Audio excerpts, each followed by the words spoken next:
Welcome to 10-Minute Record Reviews, episode 224. This time I'm going to talk about this album by Stan Getz, Stan Getz Plays. First released in 1955 in this form on Norgran Records, but actually dates from 1952, actually comes from a couple of 10 inches which were compiled here, and this is actually an early 70s reissue just based on the liner notes alone. Stan Getz, of course, is one of the great tenor sax players of post-war jazz. He had the smooth, breathy tone. He had a great grasp of dynamics. He was one of the best melodic improvisers that maybe the genre has ever seen. Also had a fairly healthy self-destructive streak fueled by his addictions. If you're putting together a list of the top 10 people that influenced the sound of jazz after 1945, you're pretty hard-pressed to keep him off that list. He actually cut his teeth in the jazz world before the emergence of bebop. When that came along, he mastered that style, but his own sensibilities were a lot more laid back. He rose to the top of the cool jazz world and then had to adjust when the new thing came along and people like Coleman and Coltrane had redefined what it was to play tenor sax in a jazz combo. And then, of course, in the 1960s, sets the whole world on fire with his jazz-influenced interpretations of bossa nova. This is the very first of his records which I have in my collection. It's an album composed almost entirely of pre-war jazz standards. There are no original compositions. It's beautiful, ethereal, cool jazz without an ounce of schmaltz.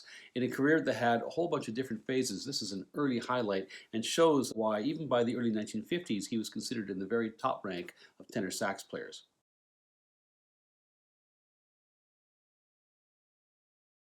Stan Getz is born in February 1927 in Philadelphia. His dad's family are Jewish. They fled Russia around the turn of the century, originally to London and then making their way to the United States.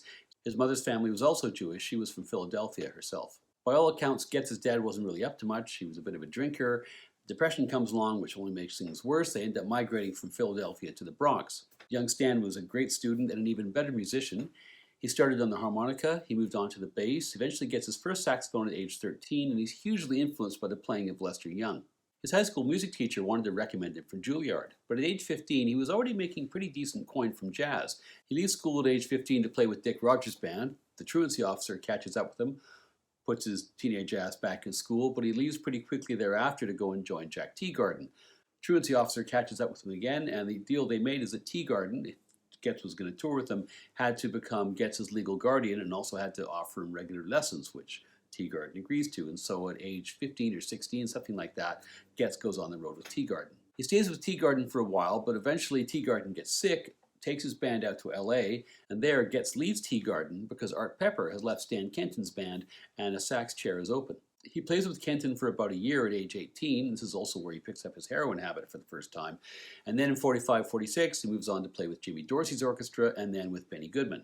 He records his debut single for Savoy Records in 1946 in The Angels Swing, and then he joins Woody Herman, who of course had an orchestra called the Thundering Herd. Getz is part of the Second Herd, and he's part of this little group of sax players called the Four Brothers, along with Zoot Sims, Serge Chaloff, and Herbie Stewart. All this time, the bebop revolution had been happening in New York, and Getz got a little bit tired of traveling with Herman all over the wilds of America when the real scene was happening in Manhattan. He leaves Herman in 1950, partly to get off the road, but also because he was traumatized, because apparently he was on a train where the brakeman was actually decapitated by sticking his head out the window.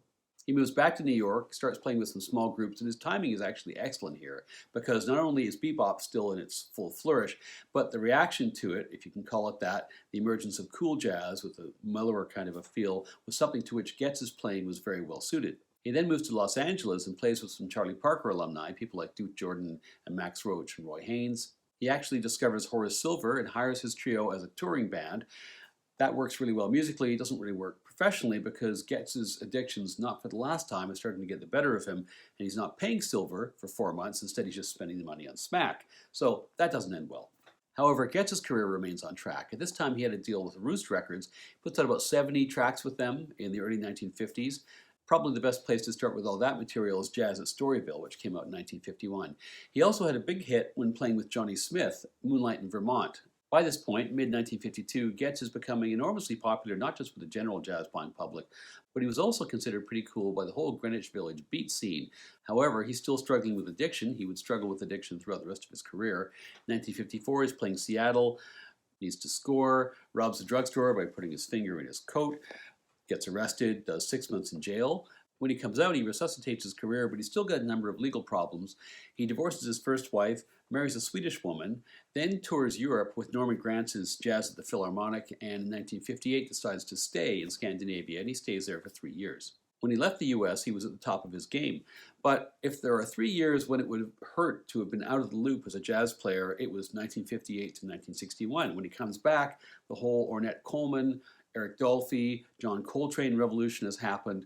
He's feeling behind the times. He's quite paranoid, actually, about the extent to which Coltrane is now dominating the scene. But he catches up pretty quickly, and he gets back in the game with Focus, a record he made that year with the arranger Eddie Sauter. But that and the global stardom which beckons after the 1962 bossa nova craze takes his career and lights it on fire is a whole other story.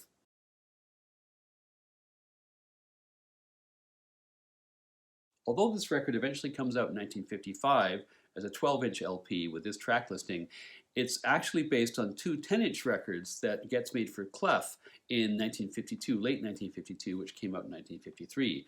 Stan Getz Plays and The Artistry of Stan Getz. The producer is Norman Granz, the legendary record exec and also impresario. He was the founder of the whole Jazz at the Philharmonic series of tours and records. Getz, of course, is on tenor. On guitar is Jimmy Rainey.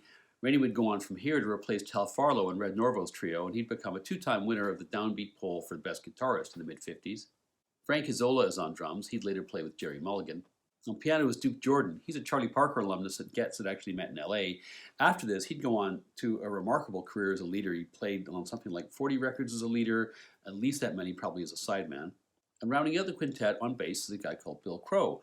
As far as I know, is still alive. He's much better known as a longtime bass player for Mulligan. According to Crow, he's got a great little website actually. The whole thing starts when Getz comes back from LA in 1952. He's got a gig in Boston, has to pull a band together, gets hold of Jimmy Rainey, says, "Jimmy, can you find me a piano player and a bass player and a drummer?" Jimmy gets hold of his friend Bill Crow on bass, and the quintet is initially rounded out with Roy Haynes on drums and Jerry Kaminsky on piano.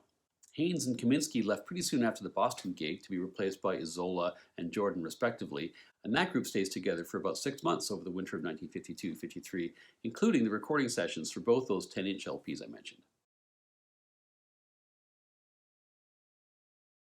Side 1 starts with Stella by Starlight, and like most, if not all of this record, it's largely given over to Getz's playing. He's very much the focus here. Of the great tenor sax players of post-war jazz, I only ever got the opportunity to hear one of them play live, and that was Stan Getz in London in 1988. What was true in that concert is true in this record. Just this luxurious, effortless, brilliant playing.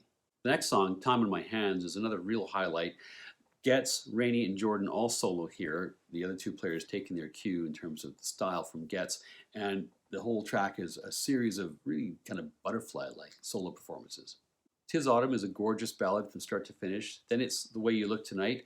This is a much speedier workout, and Getz works his way through a whole bunch of 16th note runs, but he's always in control of his tempo and musical voice. The side concludes with Lover Come Back to Me, and then Body and Soul, which is a real highlight of this record. There's a beautiful intro to this ballad from Duke Jordan. Getz would move away from this cool, languid style later on in the 1950s, only to return to it in his bossa nova playing. But I don't think there is a better interpreter of ballads in this particular period of time, maybe subsequently Coltrane when he was in the mood. Side 2 begins with Stars Fell in Alabama, which is a sumptuous ballad. I love Getz's vibrato, and there's plenty of it on offer here. Then two more ballads, You Turn the Tables on Me and Thanks for the Memory. Getz's tone is readier here, and on the second of those, Frank Isola's brushwork I think just perfectly captures his wistful tone. Getz brings yet another style to the record in Hymn of the Orient, which really swings, and this is almost a boogie-woogie style of performance. And the record concludes with one more ballad, These Foolish Things. A lot of dynamics here. This isn't nearly as relaxed seeming as some of the other ballads, and Getz has some spectacular runs. Perhaps unsurprisingly for 1952, there's nothing threatening or revolutionary here, just sweet, sweet playing on an LP which is largely dominated by Getz's solos. This is long before the avant-garde and the new thing, and of course Getz never veered off that cliff or even really ventured near it. But at the same time, he performs his own high wire act, which you can hear here. He performs beautifully and melodically, but it's never trite, it's never sentimental. In a word, his playing is always exciting. He's surrounded here by a lot of top drawer talent who on this record are just happy to comp along. It's a great statement of his early style, and it's 4.5 out of 5 stars for me.